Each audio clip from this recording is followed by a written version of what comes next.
Alina like is ang mga kapobre. For today's video, day. Yes, mga kapobre, samtang nagdukol ni sa ako ang palala. Ipakita po dira, be. Pagilo dira, be.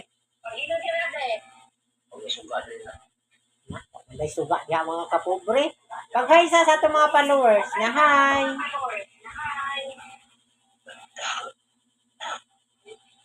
Ada, ubo na manoon to.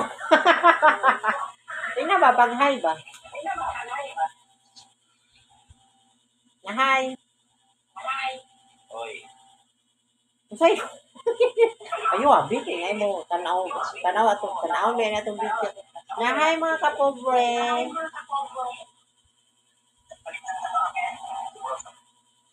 Nga ba, pag-hi, nga, hi mga kapobre. Nagtanaw man gud siya na amang gud siya ginatanaw mga kapobre kana salida ba niya. Ang kanayang pagtanaw mga kapobre mga kwarta po ba siya. Iwala na niya ang iyahang katong iyang bisyo sa una nga magdula og kabalo na mo kung say dula di na ako ibanggit kay basid ma-RR ka ni Boss M. Oh kanang nasa gipuli nga mga kwarta sa siyang ginatanaw salida na siya mga kapobre. No, shout out sa tanan diha mga kapobre no, ulanon or nag-ulan na jud. Una siya mga kapobre akong update karon no. Mag-video sa ta sa na-stress daw diha nga dapit be. Pagpaka-stress mo diha.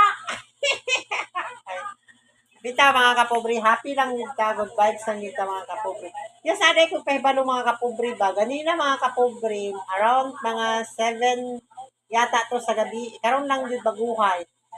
Naay nag-try sa ako ang account og hack. Tapos nag-message dayon sa ako ang email nga naaday nag-open sa ako ang apoy kanang naay nag-open sa akong account pa dito man ni message sa ako.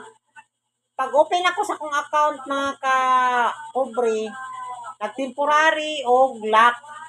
Nagdali-dali na yung ko nga ako na yung gikuan tong mga gipangayo sa Facebook akong gi-applyan mo to nga nibalik siya kay kung wala ko to gikuan mga kapobre dili siya ma-open after siguro siya og 48 hours mo to nga magpasalamat ko nga na memorize ako tanan ang ako ang mga gipangkuan diri sa ako ang Facebook mo to nga akong nabalik naantay mag-hack nga wa niya na-hack ang ako ang account.